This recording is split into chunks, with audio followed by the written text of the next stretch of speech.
আমি সবচেয়ে বড় বিগ সাইজ ভাপা বানাবো আজকে, সেজন্য চালের গুঁড়ি নিলাম।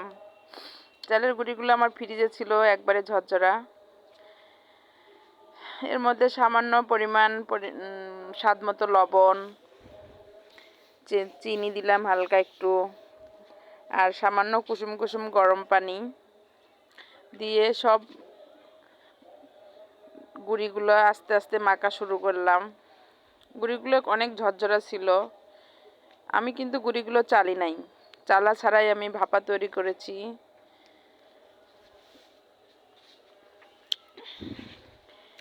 সব গুঁড়ি মিক্সড করার পরে চিনি লবণ গুঁড়ি একেবারেই যখন মাখানো হয়ে যায়, তারপরে ঘরে আমার সামান্য দুধের গুঁড়ো ছিল।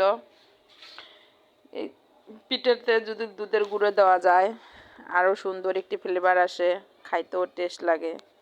তা আমার বেশি ছিল না, সামান্য ছিল, যেটুকুই ছিল সেটুকুই দিয়ে দিছি। আপনারা চাইলে আরও বেশিও দিতে পারেন, কিন্তু আমি অল্প ছিল, যেটুকু ছিল সেটুকুই আমি দিয়ে করছি। আবার ওই দুধের গুঁড়ি দিয়ে গুঁড়িগুলো আবারও ভালো করে মাখলাম, সম্পূর্ণগুলোই মিক্সড করলাম ভালো করে। তারপরে রাইস কুকারের যে ঢাকনা থাকে, সে ঢাকনার মধ্যে আমি আগে থেকে কাপড় বসায় রাখছিলাম, পাতলা কাপড়। তারপরে একটু করে গুঁড়ি দিছি, খেজুরের গুড় দিলাম, একটু করে ময়দা দিলাম আর খেজুরের গুড় দিলাম, এরকম করেই করতে হবে। তারপরে খেজুর, এটা কিন্তু খেজুর মানে টেস্ট বাড়ানোর জন্য, দেখতে সৌন্দর্য বাড়ানোর জন্য আর কি, আমি আরও অনেক উপকরণ মিশিয়ে দিয়েছিলাম। তারপরে খেজুরের গুড় দেওয়ার পর গুঁড়িগুলো আবার দিলাম। তারপরে এর মধ্যে দিছি কিশমিশ, শুকনা খেজুর, কাজবাদাম, পেস্তা বাদাম, সব ধরনের বাদামে আর কি, সব উপকরণই দিছি। কিন্তু একটা জিনিস দেই নাই, সেটা হচ্ছে নারকেল। নারকেলটা আমি খাইতে পারি না, নারকেল খেলে আমার সমস্যা হয়, সেই জন্য নারকেলটা দেই নাই। নারকেল ছাড়াই ভাপা তৈরি করছি।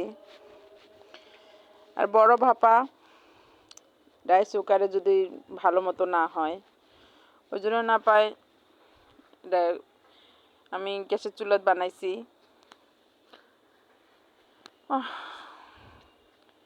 আপনারা যদি কখনো পিঠা করে খান, খুব সহজ, এত উপকরণ না দিয়েও আপনারা খেতে পারেন, যেমন করে ইচ্ছে তেমনই বানায় খেতে পারবেন। যদি বলেন মানে একবারে শর্টকাট কথা, বারবার করাছে একবারে করা ভালো, কাটে কাটে সবাইকে পরিবেশন করলেন, দেখতেও ভালো লাগবে, খাইতেও ভালো লাগবে। আর বারবার করাটা কেমন না, ছোট ছোট করে, ওই জন্য বড় করে করলাম।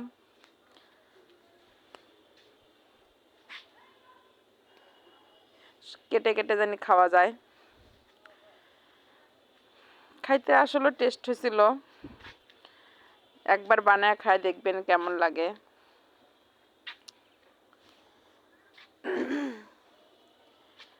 রাইস কুকারে ভাপা কেক না, ভাপা, বারবার কেক মনে হয়, কেন আমি কেকও বানাইছিলাম তো, এই জন্য খালি কেকের কথাই মনে হচ্ছিল। ভাপা পিঠা, বিগ সাইজ ভাপা, দেখতে অনেক সুন্দর হয়, খাইতেও অনেক মজা লাগে। হ্যাঁ,